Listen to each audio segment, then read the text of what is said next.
Fala aí pessoal, eu sou o Rodrigo e aqui estou eu para responder as perguntas que vocês me mandaram, seja aqui no YouTube pelo campo dos comentários, seja pelo Facebook ou pelo Twitter.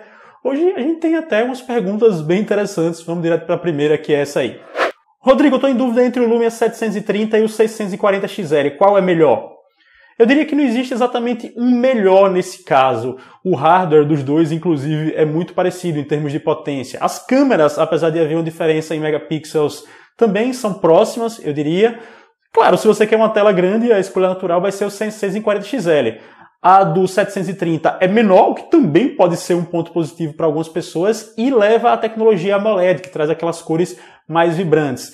Em compensação, o 640 XL tem aquele esquema da tela glance, que são as notificações discretas com a tela apagada. Não é exatamente apagada, mas vamos deixar assim para essa explicação.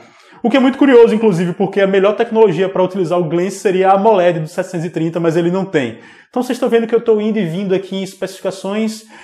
Particularmente, eu prefiro o 640 XL, mas eu não diria que o 730 é uma má opção, inclusive porque atualmente ele está bem mais barato, dá para encontrá-lo em promoções na casa dos R$480, 500, e o 640 XL, o mínimo que eu já vi custando foi em torno de 650. É uma escolha muito pessoal e, enfim, pode ficar tranquilo que os dois são próximos. Rodrigo, quando cai o preço dos smartphones, tem alguma data específica? Não existe uma data específica para cair o preço dos telefones. Imagino, inclusive, que você esteja se referindo ao Android, porque eu já discuti isso algumas vezes em outros vídeos por aqui. Normalmente, depois de 4, 5 meses de lançados, eles começam a aparecer em promoções mais agressivas. Mas se você pegar, por exemplo, o LG G4 e o Samsung Galaxy S6, são tops de linha que saíram e em bem menos de 4, 5, 6 meses, eles já estavam custando muito menos, na faixa dos R$2.000. Eles saíram custando bem mais do que isso. É ficar de olho mesmo. Às vezes, logo depois do lançamento, eles aparecem em promoções. A única linha que normalmente não cai de preço é a da Apple. Os iPhones realmente são difíceis de ficarem mais baratos. Até depois do lançamento de um sucessor, eles custam a cair de preço. Mas em relação aos Androids e até aos Windows Phone, varia muito. É ficar de olho aí em sites de promoção como o Zoom, que é o comparador de preços, ou o Promobit, que lista promoções em geral. E aí, Rodrigo, beleza? Beleza. Cara, quais celulares você diria que tem as melhores baterias, se esse fosse o meu principal critério de compra? Para não ficar gaguejando e pensando demais aqui, eu anotei aqui embaixo da sua pergunta os principais celulares que eu posso citar assim de cara. A gente começa, claro, com o Moto Max e o Moto X Play, que é recém-lançado, mas também tem Galaxy S5 da Samsung, que tem uma boa bateria, o Xperia Z3 da Sony, o Z3 Compact da Sony também tem boa bateria, o Moto E de segunda geração, que já é de uma categoria bem inferior ao Z3, por exemplo, e o LG G2, que está caindo bastante de preço nos últimos tempos. Esses aí, se você pegar, com certeza você não vai se decepcionar com a bateria, não. Você acha que ainda seria uma boa escolha pegar um LG G2 ou é melhor um Moto G 2015? O G2 está saindo por uns R$750 em algumas promoções. Realmente, nos últimos dias, aí, nas últimas semanas até, o LG G2, que é um ex-top de linha da LG, tem estado disponível em preços bem agressivos.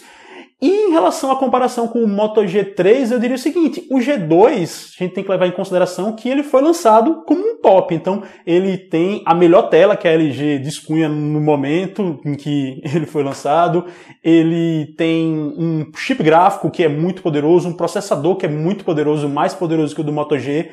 Se você precisar de dual chip, por exemplo, o Moto G vai ser a escolha mais natural. E se você não abrir mão de uma câmera frontal de 5 megapixels, o Moto G3 também tem essa vantagem. Só que, no geral, o LG G2 eu acho que é a escolha mais natural. Até porque ele tem 16 GB de armazenamento interno e 2 GB de RAM, uma coisa que, se você for querer no Moto G3, vai ser lá para o modelo mais caro, que custa, sei lá, R$980. Já é bem mais custoso para um celular que é menos potente.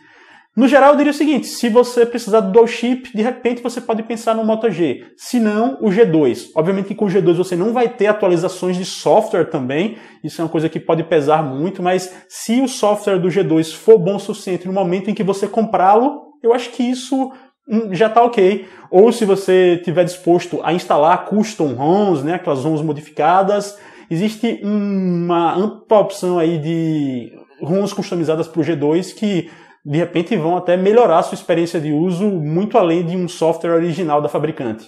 Rodrigo, a versão 2 GB do Moto G3 é sem TV?